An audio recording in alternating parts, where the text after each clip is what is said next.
Hey everybody, this is Alison from Thriving While Disabled, and the first thing I want to do is wish everyone a happy Juneteenth.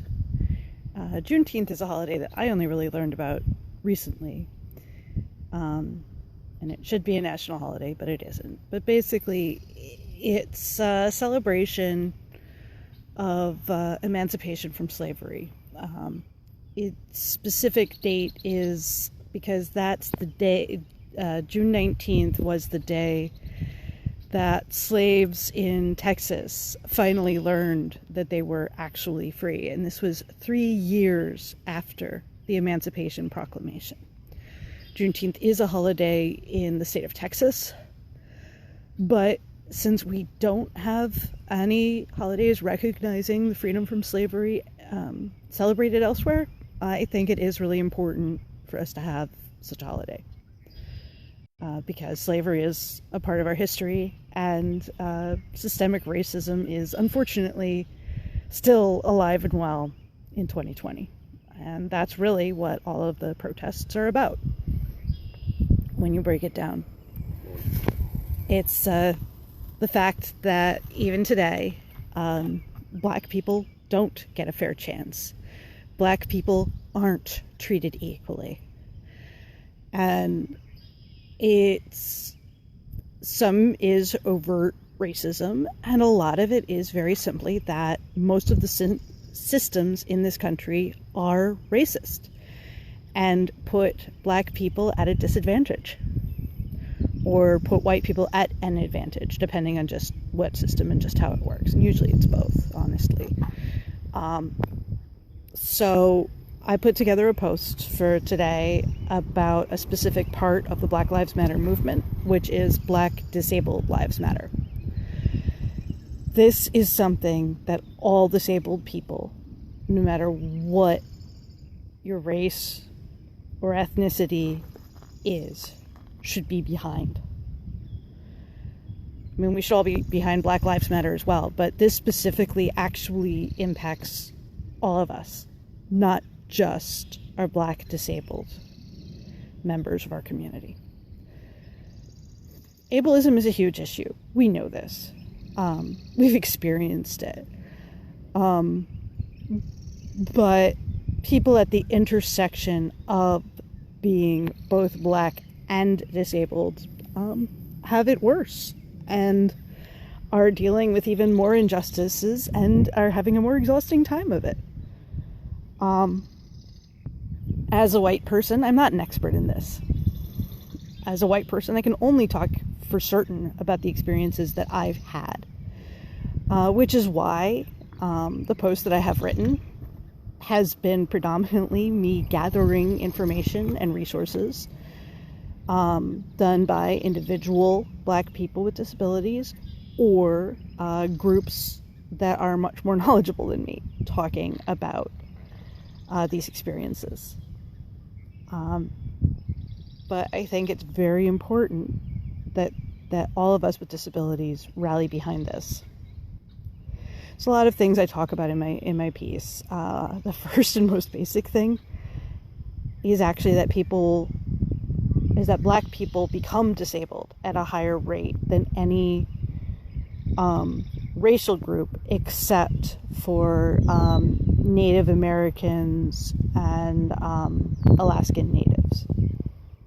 Yeah. So, and we all should know how poorly Natives have been treated by this country. So yeah, those are the two groups with the highest rate of disability. Black people become, 1 in every 4 Black people are disabled. It's 1 in every 5 white people, 1 in every 6 Latinos, and 1 in, I think, every 10 Asians. Do I think all these stats are exactly right? Maybe not. But it's still the best information we have out there and what it shows. And Native Americans, it's 3 out of every 10. So yeah, it's bad. And so the rate at which people become disabled is higher. Another really big issue that the disabled community has been calling out for a while, off and on, is the rate at which disabled people are injured and often killed by police. The way our society runs, police have been who gets called whenever anything goes wrong, and police are not trained to handle a lot of the situations they get called in for, including situations where people living with disabling conditions have problems or lose control. And so, more often than not, the result of the police being called for a disabled person having a problem, and here most often it's cases where the disabled person in question either has a mental health condition and is having some kind of breakdown, or the person with the disability has a sensory or communication impairment and has a kind of a meltdown of some sort. The other really big issue within this is the deaf community is also severely impacted by police issues, in that very often police take ignoring shouted instructions as non-compliance and as dangerous, when deaf people simply didn't hear the instructions or requests. So it's a very deep issue. People who are black. Also, black people have a big issue with police jumping to conclusions and inappropriately pulling weapons and making threats.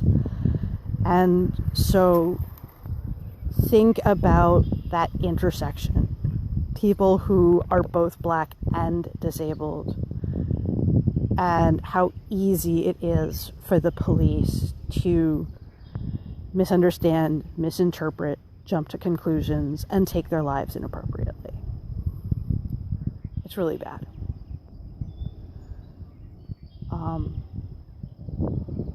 There's also a huge percentage, there's also, very simply, a lot of erasure of disability in history.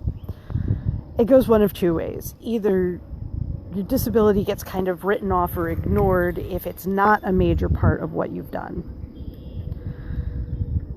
or the only thing they focus on is your disability, which basically makes whatever other strides you made no longer important.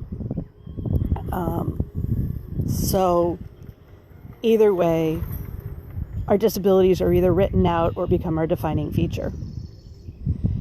And it's even worse with black people. There's actually a large percentage of black social reformers who had some form of disability. Harriet Tubman is a great example. Yeah, she was disabled.